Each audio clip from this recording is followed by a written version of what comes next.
こんにちは。慌ただしい毎日を過ごしていると、ふと、何にも縛られずに生きてみたいな、なんて感じることありませんか？今日はですね、そんな現代の私たちとは、ある意味で全く逆の生き方をしているようで、でも本当の自由のヒントをくれるかもしれない、そんな禅の修行僧、雲水の世界を一緒にゆっくりと紐解いていきたいと思います。雲や水というその名前が示すシンプルさの中に、一体どんな深い哲学が隠されているんでしょうか。一緒にその世界を少しだけ覗いてみませんか？どうでしょう。雲や虹のように生きると聞いて、どんな姿を思い浮かべますか？やっぱり風の吹くまま、気の向くままに当てどなく旅を続ける自由な修行僧みたいな、ちょっとロマンチックなイメージがありますよね。でも実は、その詩的な響きの裏側には、私たちが普段思い描く自由とは、ちょっと、いやかなり違うかもしれない、ひだおかで深い精神世界が広がっているんです。これからその本当の意味を一枚ずつゆっくりとめくっていきましょう。それではまず、この雲雲水という言葉そのものから見ていきましょうか。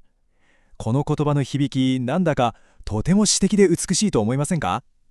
この名前が一体どこから来て、どんな意味を持っているのか、まずはそのルーツをたどってみたいと思います。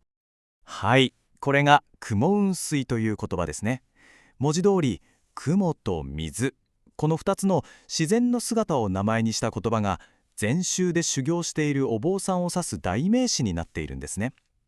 単なる呼び名というだけじゃなくて、この名前そのものが彼らが目指すべき生き方の理想を静かにでもはっきりと物語っているというわけなんです。じゃあその雲と水はどこから来たのかというと、その語源をさらに遡っていくと、ある美しい四字熟語に行き着きます。それが強雲流水。聞いたことがある方も多いかもしれませんね。文字通り行く雲、流れる水という意味です。空を行く雲がとどまることなく、谷を流れる水が障害物を避けながらも流れ続ける、そんな風に何事にも執着しないで自然の流れに身を任せて生きるという境地を表す言葉なんですね。君水というのは、この奥深い四字熟語から象徴的な2つの文字をもらって生まれた言葉なんです。では、幸運と流々、それぞれの例えをもう少しだけ深く見ていきましょうか。まず、幸運、つまり行く雲。そう、空を見上げればわかるあの雲です。風に身を任せて、一つの場所にとどまることなく自由に動いていきますよね。これは、特定の場所とかもの、あるいは考え方なんかにこだわらない、何にも縛られない自由な心を象徴しているんです。じゃあ、もう一つの流水、流れる水はどうでしょう。水って丸い器に入れれば丸くなるし、四角い器に入れれば四角くなります。どんな地形にも逆らわずにしなやかに形を変えていく。でも、どれだけ形が変わっても水は水ですよね。その本質は決して失われない。これはつまり、どんな厳しい状況にも柔軟に対応しながら、決して自分自身の本質は見失わないという精神的な強さの象徴なんですね。この雲の自由さと水のしなやかさ、この両方を兼ね備えるのが君水水の理想というわけです。ただ、ここでちょっと補足しておきたい言葉があります。もともと雲水という言葉は、言葉のイメージ通り、本当に雲や水のように優れた死を求めて国から国へと旅をする理想の修行僧の姿を指していました。それが今では実際に旅をしていなくても、例えば福井県の永平寺のような一つの専門道場に住み込んで毎日厳しい修行に励んでいるお坊さんたち、皆さんを雲水さんと呼ぶのが一般的になっているんですね。理想としてのイメージは昔のまま残しつつ、言葉の意味合いが少し広がったという感じでしょうか。さて、ここまでが言葉の持つ美しい詩的なイメージの話でした。じゃあ実際の生活はどうなのかというところに目を向けてみましょう。ここからはその詩的な理想とは裏腹の想像を絶するほど規律に満ちた現実についてです。自由であるはずの雲水がなぜこれほどまでにガチガチのルールに縛られているのか不思議に思いませんか？この一見矛盾しているように見えるところに、もしかしたら本当の自由のヒントがあるのかもしれません。こちらが曹洞宗の大本山永平寺で修行する雲水さんの一日のスケジュールの一例です。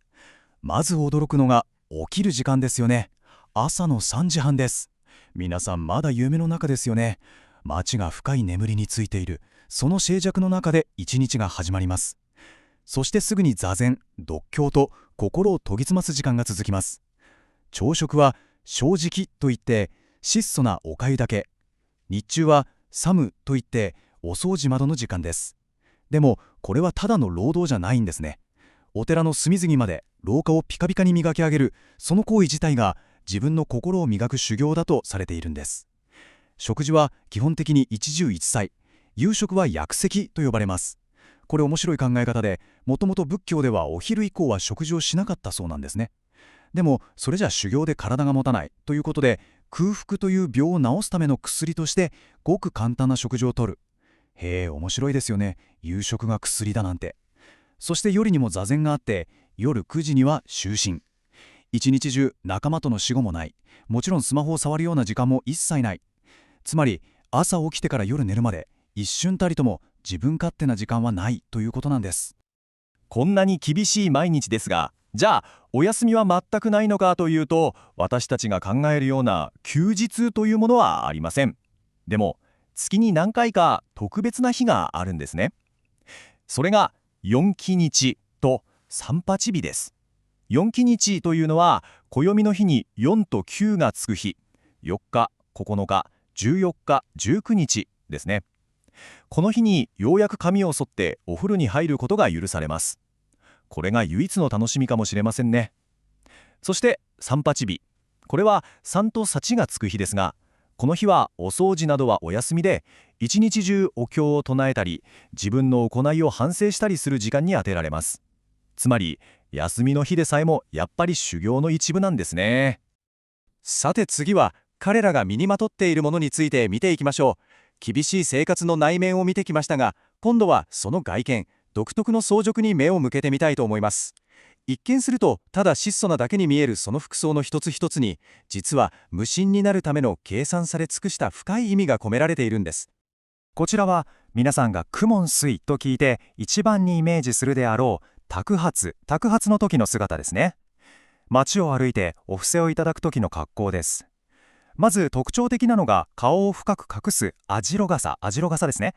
これなぜ顔を隠すかというと、お布施をする側がこのお坊さんにあげたっていう気持ちにならないように、そしてお坊さん側も自分という個人を消すためだと言われています。なるほど、深いですよね。質素な墨染めの衣は予測の華やかさとは無縁であることを示しています。藁で編んだ草和えは大地を直接感じながら歩く清貧の象徴。お経などを入れるズダ袋に長時間歩くための脚絆や鉄鋼、すべてが悟りを求める長い旅と修行のために考え抜かれた究極に機能的で象徴的なユニフォームと言えるのかもしれないですね。討伐の際、もし街で燻水山を見かけたことがある方なら、この独特の声を聞いたことがあるかもしれません。静かな街などに響き渡るほうという低くて長くてどこか高野な声、聞いたことありますか？一体このほうという声にはどんな意味があるんでしょうか。これには主に2つの意味があるとされています。一つは仏様の教えである法、そしてもう一つがお布施をいただく器である鉢。この法と鉢、この2つの音が合わさって法になったという説があるんですね。面白い解釈ですよね。つまり彼らはただ物をもらって歩いているわけではないんです。仏の教えという目に見えない価値を人々に届けながら、その代わりに生きるための糧をいただく。精神的なものと物理的なものの交換、それがあの法という一声に込められているのかもしれないんですね。さて、ここまでは少し私たちとは縁遠い世界の話だったかもしれません。でも実はこの汲みの雲水の精神って意外と私たちの身近なところにも静かに息づいているんですよ。特に食文化や芸術の中にその影響を見ることができます。例えばこれです。福井県の郷土料理雲水そば、永平寺そばとも言いますね。これは1960年代に永平寺の偉いお坊さんが修行僧たちの食事にちなんで名付けたそうなんです。修行僧の食事はもちろん肉や魚は使わず、旬の野菜なんかを使ったとてもシンプルなものですが、命をいただくことへの感謝と修行を乗り切るための栄養がしっかり考えられています。この雲水そばも大根おろしを添えただけのとってもシンプルなおそばなんですが、その質素さの中にこそ雲水さんたちの需要に満ちた食の精神が宿っているということなんでしょうね。それからもう一つ、芸術の分野では雲水日記というイラスト集があります。これは松野持徳という禅のお坊さんが描いたものなんですが、もしご存じなければぜひ一度見てみてほしいんですね。厳しくて近寄りがたいという修行生活のイメージをガラッと変えてくれるかもしれません。座禅中に睡魔と戦っている姿とか、厳しい先輩とのちょっとしたやり取りとか、思わずクスッと笑ってしまうような人間味あふれる一面が描かれているんです。厳しいだけじゃない、ちゃんと人間らしい温かい世界があるんだなと教えてくれるような、そんな一冊なんです。さて、いよいよ最後になります。ここまで苦悶水という言葉の意味から始まって、その厳しい生活、そして意外と身近な文化とのつながりまで見てきました。では最後に、この静かで多くを語らない彼らの生き方が、情報にあふれた現代を生きる私たちに一体何を問いかけているのか、少しだけ考えてみたいと思います。これを理解する上で多分一番大事なポイントがこれです。訓部とは規律という型に徹底的に従うことで、逆説的に自我という束縛からの解放を目指す求道者である。深い言葉ですよね。私たちにとっての自由って普通何でも選べること、選択肢がたくさんあることですよね。でも彼らは真逆なんです。食事の作法から歩き方まで決められた型を完璧にこなすことに集中する。そうすることで、今日は何を食べようかなとか、人からどう見られてるかなとか、そういういつも頭の中をぐるぐるしている自分というものから逆に自由になろうとしている。なるほど、そういうことなのかと。